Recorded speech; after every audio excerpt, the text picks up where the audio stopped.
Hello friends, welcome to Moumita's kitchen. আশা করি তোমরা সবাই খুব ভালো আছো, আমিও খুব ভালো আছি।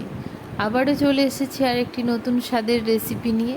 আজকের রেসিপি নিরামিষ পনির ঝিঙের পোস্ত। একদম চটজলদি আর খুব সহজেই কিন্তু বানানো যায়, আর খেতেও খুব ভালো লাগে। তো চলো বেশি কথা না বলে রেসিপির দিকে এগোনো যাক। প্রথমেই নিয়েছি আমি পনিরটা কিন্তু দোকান থেকে আনা মাত্রই আমি গরম জলে, খুব গরম নয়, উষ্ণ গরম জলে 1 চামচ নুন দিয়ে আমি এটাকে ভিজিয়ে রেখেছিলাম। তারপরে তুলে এটাকে কিউব করে কেটে নিয়েছি। আমি চৌকো করে কেটেছি, তোমরা চাইলে তোমাদের পছন্দ মতো শেপ দিতে পারো।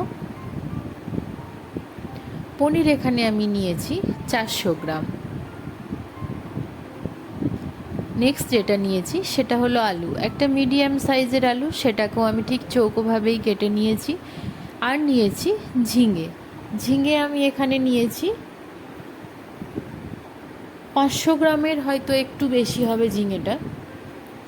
মোটামুটি 4টা বড় বড় সাইজের ঝিঙে আমি এখানে ইউজ করেছি। ঝিঙেটাকেও ঠিক একইভাবেই কেটে নিয়েছি। এবারে চলে যাব নেক্সট প্রসেসে। কড়াইতে আমি পনিরগুলোকে সব ভেজে নেব একটু লালচে করে।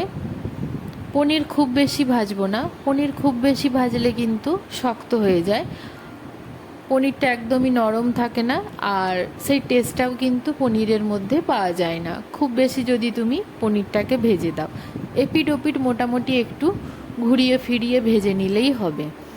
এইভাবে সব কটা পনিরকে আমি ভেজে নেব। এরপরে এই তেলের মধ্যেই দিয়ে দেব আলুটাকে দিয়ে একটু নেড়ে চেড়ে নেব। আর দিয়ে দেব অল্প একটু লবণটা দেওয়ার কারণ হলো আলুটা তাতে একটু সেদ্ধও হয়ে যাবে, আর তরকারিতে দেওয়ার ফলে আলুটা তাড়াতাড়ি সেদ্ধ হয়ে যাবে। আবার এক্সট্রা করে আলুটাকে সেদ্ধ করতে হবে না, এই ভাজার সময় হাফটা কিছুটা সেদ্ধ হয়ে গেল, আর রান্না করার সময় তরকারিতে কিছুটা সেদ্ধ হয়ে যাবে, ব্যাস আলুটা একদম পারফেক্টলি সেদ্ধ হয়ে যাবে। এরকম লালচে করেই ভেজে কিন্তু আলুটাকে তুলে নেব। এরপরে কড়াইতে যেই তেলটা আছে ওই তেলের মধ্যেই কিন্তু আমি দিয়ে দেব আরও বেশ কিছুটা তেল।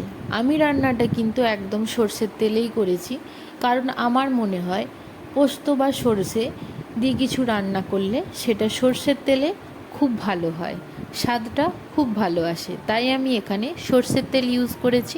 তোমরা চাইলে কিন্তু সাদা তেলও ইউজ করতে পারো। তেলটা গরম হওয়ার জন্য অপেক্ষা করব। তেলটা গরম হয়ে এলে এর মধ্যে ফোড়নে দিয়ে দেব কালো জিরে,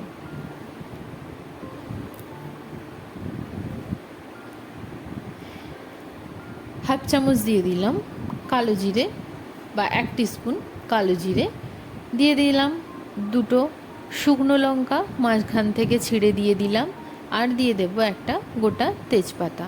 ফোড়নটাকে একটু নেড়ে চেড়ে ভেজে নেব। এরপরে এখানে দিয়ে দেব ঝিঙেটা দিয়েও একটু নেড়ে চেড়ে নেব।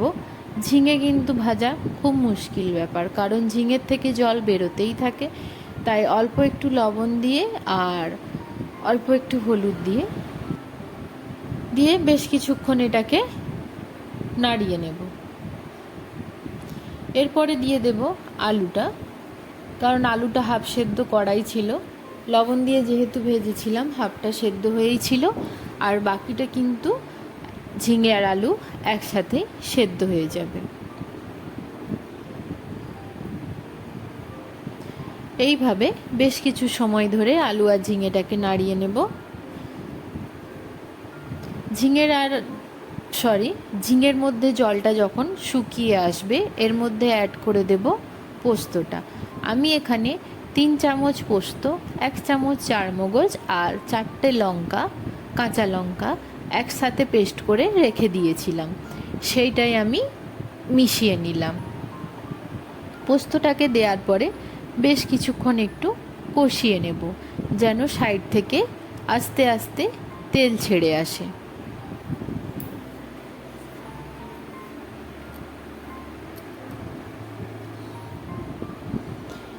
দেখতেই পাচ্ছ সাইড থেকে তেল ছেড়ে ছেড়ে এসছে। আর ঝিঙেটা কিন্তু কমে একদমই হাফেরও বেশি কমে গেছে। তো একদম মাখা মাখা ব্যাপারটা হয়ে গেছে, মানে মশলাও আমার একদম কষানো হয়ে গেছে আর সব কিছুর সাথে খুব ভালোভাবে মিশে গেছে। এরপরে আমি এখানে অ্যাড করে দেব অল্প একটু জল।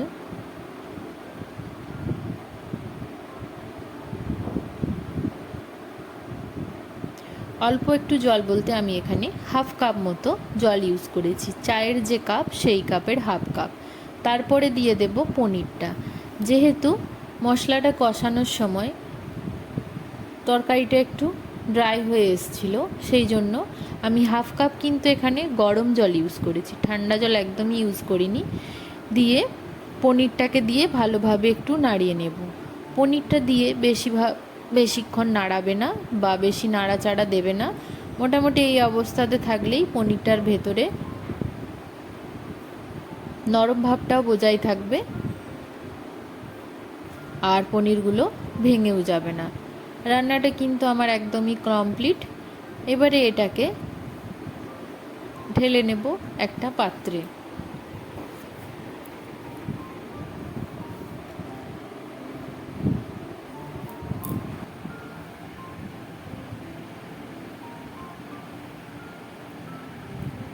নামিয়ে নিলাম একটা পাত্রে।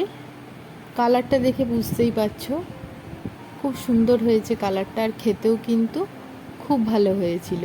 নিরামিষের দিনে এই রেসিপিটি একবার ট্রাই করে দেখো, সত্যি বলছি খেতে খুব ভালো লাগে। আজকের এই রেসিপিটি তোমাদের কেমন লাগলো তোমরা কমেন্টে আমাকে জানিও। যদি ভালো লেগে থাকে অবশ্যই লাইক কমেন্ট শেয়ার করো। চ্যানেলটা যদি ভালো লেগে থাকে অবশ্যই সাবস্ক্রাইব করো। আরও নতুন নতুন রেসিপির সন্ধান পেতে ফলো করতে থাকো মৌমিতাস কিচেন। তার জন্য কিন্তু চ্যানেলটাকে অবশ্যই সাবস্ক্রাইব করতে হবে। সবাই ভালো থেকো, সুস্থ থেকো, সাবধানে থেকো।